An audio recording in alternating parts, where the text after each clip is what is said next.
Bismillahirrahmanirrahim. Hello guys, welcome to my channel UK Explore with Waqar.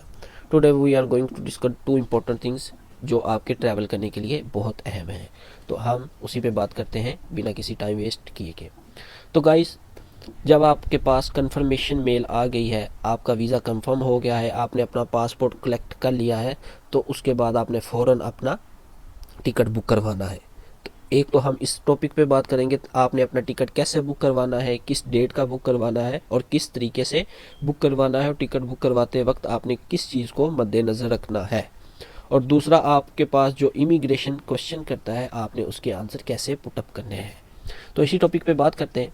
जब आपके पास confirmation mail आ जाए, आपने अपना वीज़ा कलेक्ट कर लिया है, पासपोर्ट अपना कलेक्ट कर लिया है सेंटर से जाके, या आपको कोरियर आ गया, वो तो आप पर डिपेंड करता है कि आपने कोरियर मंगवाया है या आप फिज़िकली जाके ख़ुद कलेक्ट कर रहे हैं अपना पासपोर्ट। तो आपने टिकट बुक करवाते वक्त ये चीज़ मद्देनज़र रखनी है कि जो आपका कैश लेटर है, उस कैश लेटर पे लास्ट इनरोलमेंट डेट क्या है। आपने लास्ट इनरोलमेंट डेट से पहले पहले अपना टिकट बुक करवाना है एट एवरी कॉस्ट। क्योंकि अगर आपको वीज़ा कलेक्शन मेल आ चुकी है, आप अपना पासपोर्ट ले चुके हैं और अभी इनरोलमेंट डेट में 5 या 7 दिन है और आप उसके बाद का टिकट बुक करवाते हैं, तो फिर आपके लिए प्रॉब्लम्स क्रिएट होंगी और यूनिवर्सिटी आपके लिए प्रॉब्लम्स क्रिएट कर सकता है। अगर आप यूनिवर्सिटी को मेल भेजेंगे कि मैंने अपनी टिकट जो है वो फ़लाँ डेट की करवाई है जो इनरोलमेंट के बाद है, तो यूनिवर्सिटी आपको इसका कोई पॉजिटिव रिस्पॉन्स नहीं देगी। वो आपको कहेगी you would have to come in UK at every cost.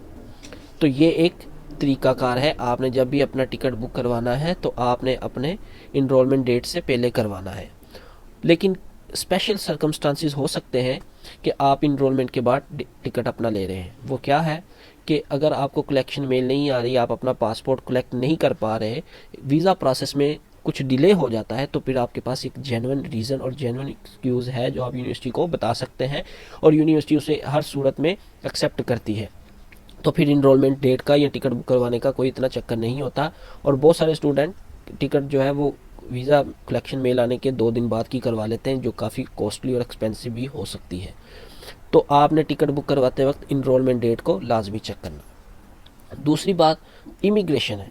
Immigration जब आप करते हैं तो इमिग्रेशन वाले आपसे कुछ क्वेश्चन करते हैं।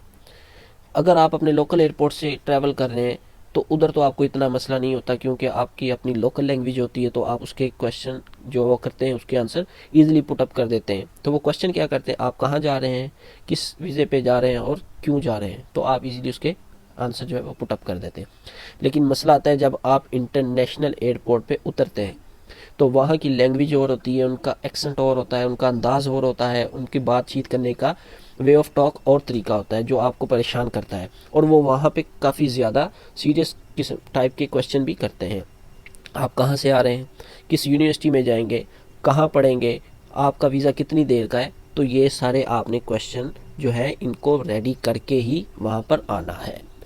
और जो इम्पोर्टेंट थिंग है यहाँ पे, जो इम्पोर्टेंट बात है, उनके लिए ज़्यादा मसला बनता है कि जिनका यूनिवर्सिटी का कैंपस किसी और सिटी में है और वो किसी और इंटरनेशनल सिटी पे यूके की उतर रहे हैं या टेक ओवर कर रहे हैं।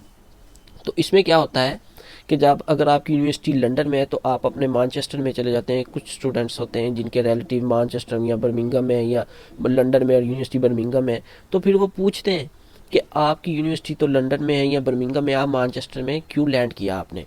तो फिर आपको एक रीज़नेबल रीज़न आपको देना पड़ती है। तो आप उस लिहाज से अपने आप को तैयार करके ये इमिग्रेशन वाले आपसे क्वेश्चन करते हैं। तो ये थी आज की हमारी वीडियो गाइस। अगर आपको इसके बारे में किसी किस्म की कोई परेशानी हो या कोई क्वेश्चन हो तो कमेंट्स में हमें ज़रूर बताइएगा। Thank you. अल्लाह हाफिज़।